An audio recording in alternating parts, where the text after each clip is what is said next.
Hello, Hah Eun and Hujie. Welcome and thank you for kindly accepting our offer and sharing your time with us. To begin, my name is Ryan. I'm here on behalf of Tutorhive. Before we proceed, I kindly request each of you to introduce yourselves briefly, providing your names, a concise background, the school you attended, and possibly the university that you've been admitted to. Can we start with Hah Eun, please? Hi, my name is En, and I attended high school in Osaka. And currently, my plans are to attend Oxford University as a computer science and mathematics major. Yeah, and Hujie? Yeah, hi. My name is Hijay Par. I've studied in the Abu Dhabi United Arab Emirates in Roha International School. I'm currently an offer from the Imperial College London Chemistry. Yeah, that's it. Lovely. Thank you again for joining us today. And as we center our discussion on two main areas, first one, experiences with the May 2023 IB examination, and sharing your second one, sharing your personal experiences with the IB program. So before delving into specifics of the May 2023 IB exam, could you each of you please share the courses you pursued at both high level and standard level? Can we start with Hah Eun, please? My higher level courses were mathematics AA HL, chemistry and physics HL, and my standard level courses were Spanish ab initio, English language lit, and economics SL. Similarly, I took Math A HL, Physics HL, Chemistry HL, and for my SL subjects, I took English A Lang and Lit, Economics, and Spanish ab initio. Great. So let's get started. Number one question, 2023 May IB. Was it a piece of cake or was it challenging? Okay. As most of us probably know, the May 2023 exam, the grade boundaries were higher than usual. Yeah. And so I wouldn't say the exam itself was particularly challenging compared to previous years. Yeah. I would say the grade boundaries were much higher, and it was hard to get into the higher grade boundaries than previous years. Makes sense, yeah. So I share similar opinion with Hah Eun. So I also thought that grade boundaries were a bit higher than the previous years, as well as I found some of the paper 3 from the HL courses to be a bit challenging. Yeah. As paper 3 were introduced after 2 years of COVID season. Yeah. So they were a bit challenging, I'll say. Okay, I see. So yeah, okay, that makes sense. So as I understand, you have previously checked or tried out the 2022 May and November examination. Comparatively to the 2022, do you think 2023 was a bit more demanding? If so, in what aspect? I think the level of difficulty itself was about the same.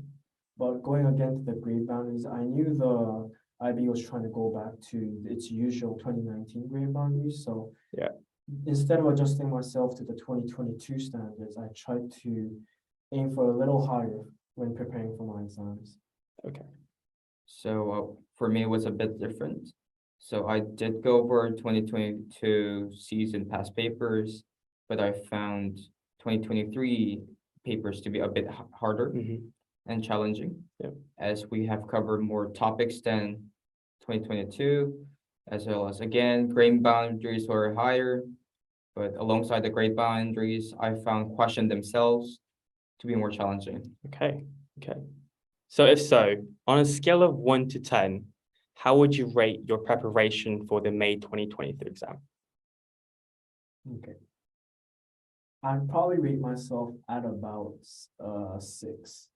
And that's partly because I had other things going on at the same time. I couldn't devote all my time into the final exam preparation. Yeah.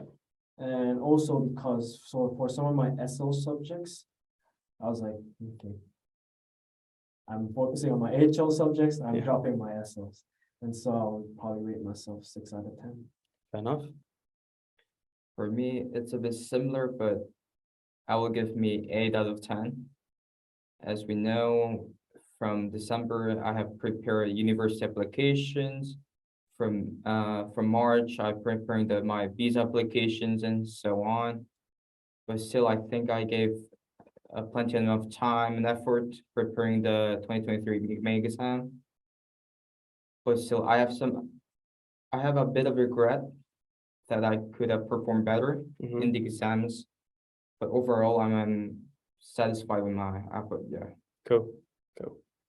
And if so, if you're comfortable, would you mind sharing your predicted grades and final grades?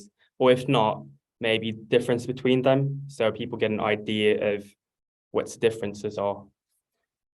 I was predicted a 44 out of 45. Yep. And my final exam grades were a 41 out of 45. And the subjects I dropped in scores were English, Mhm. chemistry, and my core points. So they went from 7 for English, 7 for chemistry, and then 3 for core points, down to 6, 6, and then 2. Okay. Hujie? So for me, I was predicted with 42 points out of 45. I will keep my final grade secret, but I'll just say that my actual are a bit far away from my predicted grades. Yeah, also I have my grade drops from English and chemistry too, and also in math. Okay. Yeah, and yeah, that's it. Okay, so I see commonality of English and chemistry. Okay. So reflecting on your results, are you content with the outcome? And how do you feel about completing the IB program as a whole? Well, the results itself weren't too satisfactory from my point of view. But at the same time, I had a conditional offer for Oxford and I was able to meet that standard. So I think in that case, the final grades were fine. But during the 2 years of the IB course itself, not just the final exam, I think I was able to get more out of it than just final results. So I'm really satisfied with the IB program itself and what it has given to me. Lovely. For me, as I said before, I have I have a bit of regret with my preparation for the exam and the results. But overall, I will say I'm glad that IB is finally over. Also, as I hold a multiple offers from foreign universities, I'll say the results are not that dragging me down. Yeah, I'm just glad that IB is over Yeah. and the 2 years of like challenging times are over now. Okay, I can feel you. So moving on to sharing your personal experiences with the IB now. So the first question would be, in your view, what posed the greatest challenge during your participation in the IB program, and how did you successfully overcome them?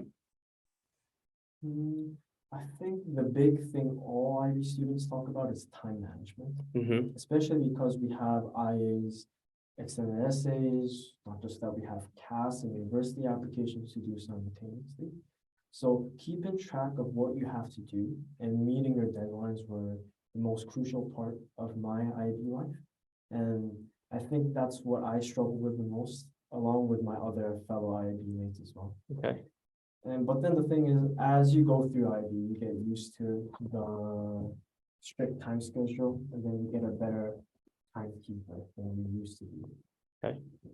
I'll say I'll share a small story. So I was really a procrastinating student who couldn't manage the time wisely. I'll say so because of the IAs, lots of IAs, assignments, extended essays and homeworks and all the other stuff like university applications, it's really hard to keep track of the time if you're doing the IB. So my advice is that if you think you'll be late or you'll be turning in assignments after the due date, just contact the teachers before the deadline so they can give you extension, or just let them know before it's over the deadline, because it's really important. Communication is one of the most important parts of the IB, where you have to communicate with your teachers and peers to manage your time wisely and manage your performance as well. Okay, so time management.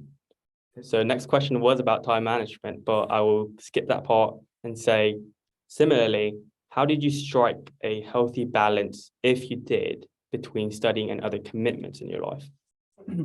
Well, I think a big part of my life was academics and sports.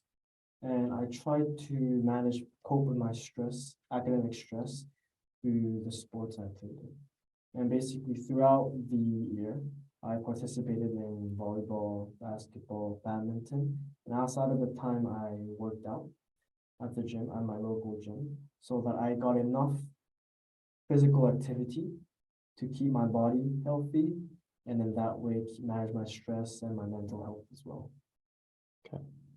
So it's a bit different story for me. I'm not a sports guy as in, so I try to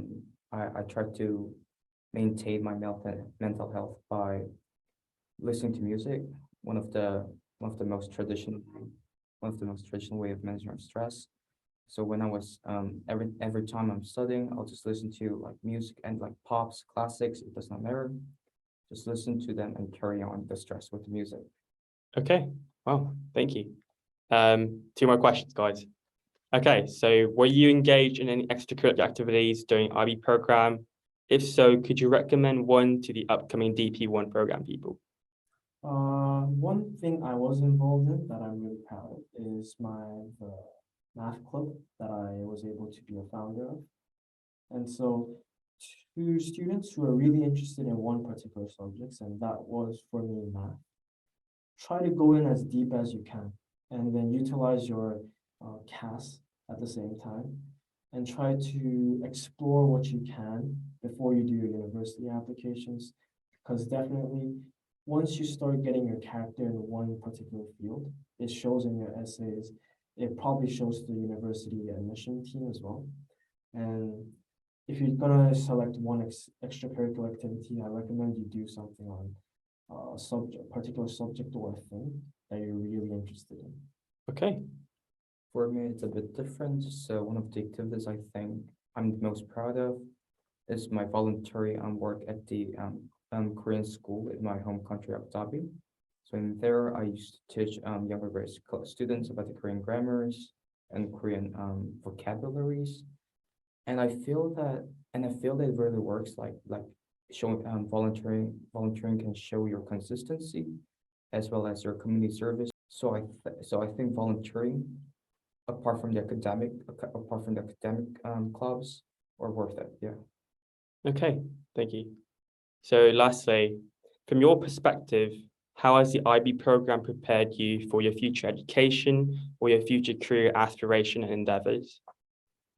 One thing I really liked about the IB that allowed me to take that extra step was the higher level courses. And before IB, I took MIP, and one of my complaints about MIP was that there was no differences in levels for all students. It was the same course for everyone else. But once you start to enter IB, you can choose your courses, and particularly you can choose the level of difficulty you want.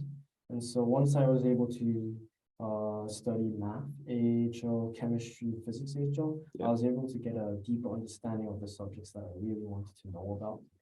And then I think that reflects onto university education as well, and probably education for my career as well. Because I really have to dig in deep into one subject. So I really agree with him about the in-depthness of the understanding you can have. But I think apart from it, I think it is the writing skills, like such as IEAs and extended essay, because you can have a taste on the university level education as well as the university level projects. For example, extended essay, you have to find your own research topic, you have to find your own supervisor, you have to do your own research. I think it grows your independentness that is really required for the university life. And also for the IEAs, I think IB provides a great opportunity for you to research and endeavor your creativity and curiosity. Yeah, I really deeply agree with you guys, and I really hope people can see this. So that concludes our discussion today. And thank you sincerely for participations and congratulations on successfully finishing your IB program, guys. Thank you. Thank you. Have a good day. Bye-bye.